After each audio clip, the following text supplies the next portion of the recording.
Goeiemôre. Ek hoop dit gaan goed daar by julle. Ons preektema is Uself het ons geroep. En ons gaan lees uit Jeremia 1 vanaf vers 4 tot 10. Kom ons bid saam. Here, baie dankie vir nog 'n nuwe dag. Ja Here, die winter is hier, ons kry koud. Maar so weet ons ook, en die koue is ook by ons soos in die somer. Jy gaan slaap nie soos ander gode in die winter nie, jy is altyd daar. Jy sê self, ek sluimer of slaap nooit nie. Waarlik die beskermer, slaap nooit nie. Dankie dat jy na my omsien, dankie dat jy goed is vir ons. Baie dankie dat ons so kan bid vir hulle wat siek is, hulle wat swaar kry. Maar so 'n klompie mense wat ek kan dink wat baie siek is, en ek vra dat hulle sal aanraak en saam met hulle sal wees. Dankie ook dat ons uit die woord kan lees. Amen. Ons lees uit Jeremia 1 vanaf vers 4 tot 10. Die woord van die Here het tot my gekom. Nog voordat ek jou gevorm het in jou baarmoeder, het ek jou geken. En voordat jy uitgegaan het in die moederskoot, het ek jou geheilig. As profeet vir die nasies, het ek jou bestem. Daarop het ek gesê, ag, my Heer, die Here, kyk, ek weet nie om te praat nie, want ek is nog 'n kind. Maar die Here het vir my gesê, moenie sê ek is nog 'n kind nie. Want na wie ook al ek jou stuur, moet jy gaan, en wat ek ook al ek jou beveel, moet jy sê. Jy moet nie vir hulle bang wees nie, want ek is by jou om jou te red. Dis die uitspraak van die Here. Die Here het toe sy hand uitgesteek en my mond aangeraak. Die Here het vir my gesê, kyk, ek lê my woorde in jou mond. Let op. Ek sal jou vandag aan oor nasies en koninkryke om uit te ruk en af te breek, om ten gronde te laat gaan en plat te slaan, om te bou en te plant. Ek lees net tot daar. Uself het ons geroep. Jeremia was 'n doodgewone jongen met 'n baie blink toekoms voor hom. Want hy was geoormerk om 'n doodgewone priester te word. Mense gesproke was die uitgemaakte saak dat Jeremia, omdat hy gebore is as die seun van Hilkia en die priesters van Anatot, die tradisie sal laat voortleef van priesters wees. Alles vir Jeremia was helder en duidelik. Sy lewenspad is van beplan en uitgelê, maar toe op eendag, toe loop hy om tromp op in die Here vas. Daardie ontmoeting het alles verander. Daardie roeping as profeet het alles vir Jeremia verander. Hy skop nog teen, hy sê, wag 'n bietjie, ek is te jonk, ek sukkel om vir mense te praat, klink amper soos Moses, nee. Hy wil net uit hierdie verknorsing kom, hy wegkom van hierdie roeping af, want hy het geweet wat van 'n profeet verwag word. 'n Taakomskrywing van 'n profeet was nie maklik nie. Wat gewildheidskompetisies aanbetref, het profete nie eintlik gekwalifiseer nie. Want profete het nie selfs baie vriende gehad nie. Want profete het gegaan oor doom en gloom.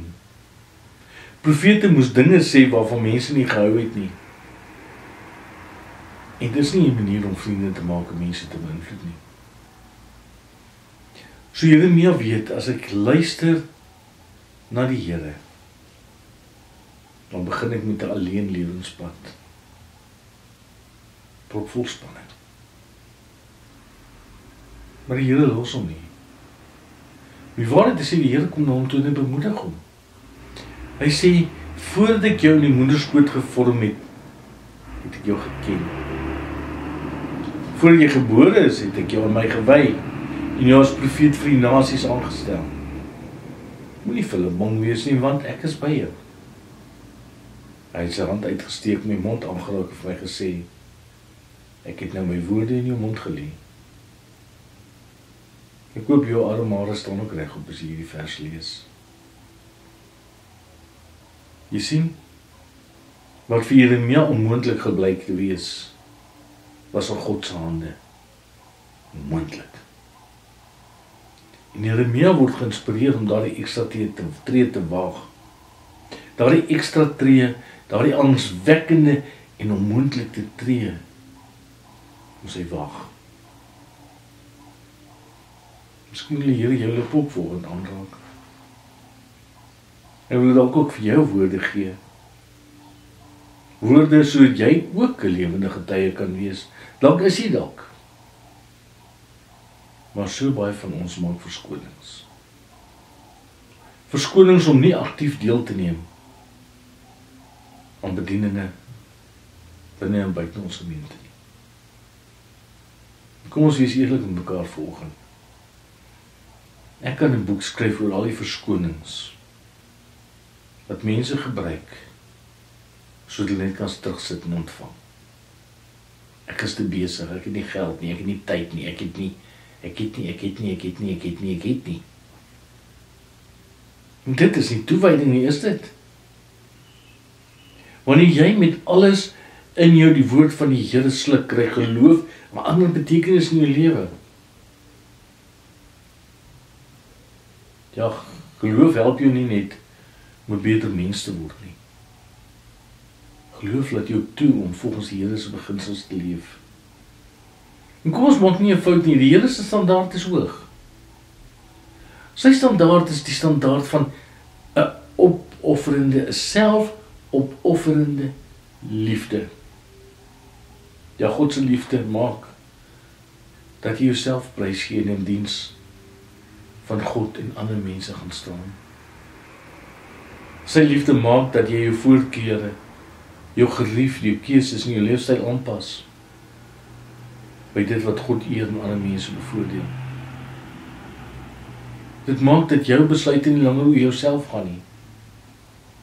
Jy sien, om die Here te volg beteken jy deel sy hart wat warm klop vir armes, minder bevoordigdes en dan vergiete wat afgeskryf is.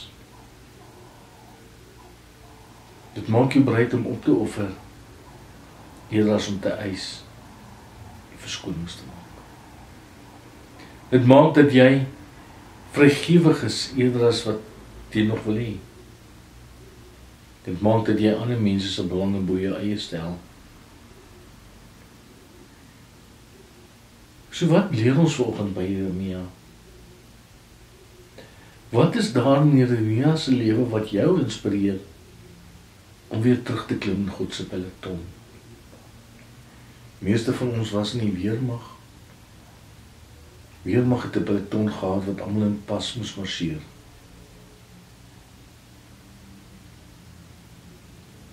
Wat het Jeremia laat aanhou sonder om handdoek in te gooi? Waar het hy die motivering gevind om vas te byt, te bedien en te bedien, te dien en te bedien?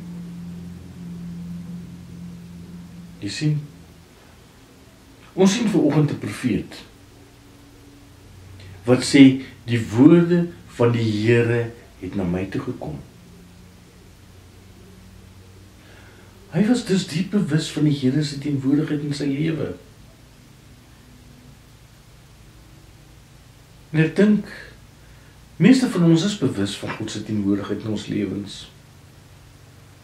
Tog is daar baie mense wat hard aan werk om hierdie bewustheid van die teenwoordigheid van die Here in hulle lewens te ignoreer. Baie mense is bewus van die Here se teenwoordigheid slegs tot by 'n punt dat ons 'n goeie lewe moet lei. Jeremia was anders. Jeremia het voluit elke dag God se teenwoordigheid in sy lewe ervaar. Jeremia het vers 4 geleef en geweet dat God hom gevorm het en dat God hom ken. Ja, Jeremia, voor jy gebore is, het ek jou geken en jou aan my gewy.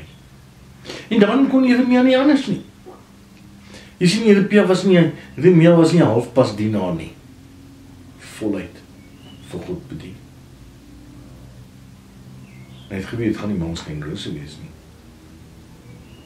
Teenkanting, 'n stroom met mense gaan sy daar versier. Ja, Jeremia was anders. Ek het net gepraat van 'n peloton. Jy sien, Jeremia het op 'n ander maat marseer as in die peloton. Miskien het hy in plaas van 'n 2-step 'n 3-step gehad. In plaas van links, regs, het hy gesê links, regs. Miskien 'n wals. Hy sê dis 'n sergeant-majoor se nagmerrie op paradegrond gewees het. Daar sou op Jeremia geskryf word, Jeremia, kom tog net in pas. Maar hy kon nie in pas kom nie, terwille van die wêreld. Jeremia het geweet waarvoor hy geroep is, om God se wil bekend te maak, en dit het hom ongewild gemaak. Hy was die persoon wat altyd stroom op moes swem, die pretbederwer. Waarvoor is jy geroep? Daar waar jy bly, daar waar jy werk. Is ons bereid om op te staan en te val wanneer God se woord bevraagteken word? Of kyk ons weg? Of is ons te bang om pretbederwers te wees? Jy sien, saam met die aanstelling moes Jeremia die pak vat. En ons as gelowiges moet bereid wees om die pak te vat wanneer God se woord op die spel is. Ons kan nie skaamteloos wegkyk of onbetrokke raak nie. En ons leef in 'n gemeenskap waar die mense al verder van God af wegbeweeg. En die gemeenskap word vyhandig teenoor Christelike waardes. God soek mense wat sy geloofswaardes uitleef. God het genoeg gehad van gelowige mense wat afkyk by die res van die gemeenskap. God soek mense wat bereid is om te dien. So die gemeenskap kan baat vind by hom. Kom ons los bietjie die verskonings. En ons begin 'n doelgedrewe lewe lei. Ja, Jeremia het geweet, dit gaan nie oor hom nie. God het werk vir hom gehad. Was nie nice werk nie, was nie mooi werk nie, was vuil werk. Het was onbaatsigtige werk. Maar omdat God hom geroep het, het hy gedoen wat God van hom verwag. Jy sien, God soek mense wat bereid is om te doen wat gedoen kan word, of moet word. Ja, baie van ons weet wanneer die deur in ons gesigte toegeklap word. Ons weet wat diep in ons gebeur as ons nie raak gesien word nie, en waardeer word nie. Selfs wanneer ons beste probeer doen, dit is nie lekker nie. Baie van ons werk hard in ons gemeentes, en wie oog af lyk dit nie as wat raak gesien en waardeer word nie. Baie van ons probeer om ons gemeentes en ons gemeenskap 'n beter plek te maak. Ja, ons is nie profete nie. Maar kom ons raak diep bewus van God se teenwoordigheid in ons lewens. Jy is gekies om 'n verskil te maak. Jy moet word wie God jou geroep het om te wees. Ja, God sien jou pogings raak. En hierdie pogings is nie nutteloos nie. Dis nie minder werd as Jeremia se nie. Ja, daar is nie 'n Bybelboek wat jou vernoem nie, behalwe as jy naam dalk Johannes is. Maar weet jy wat, net soos Jeremia, is jou naam in die boek van die lewe ingeskryf. Nou voordat jy gebore is, het God jou geroep. Daarom moenie omgee nie. Moenie moedeloos word nie. Want God los niemand nie.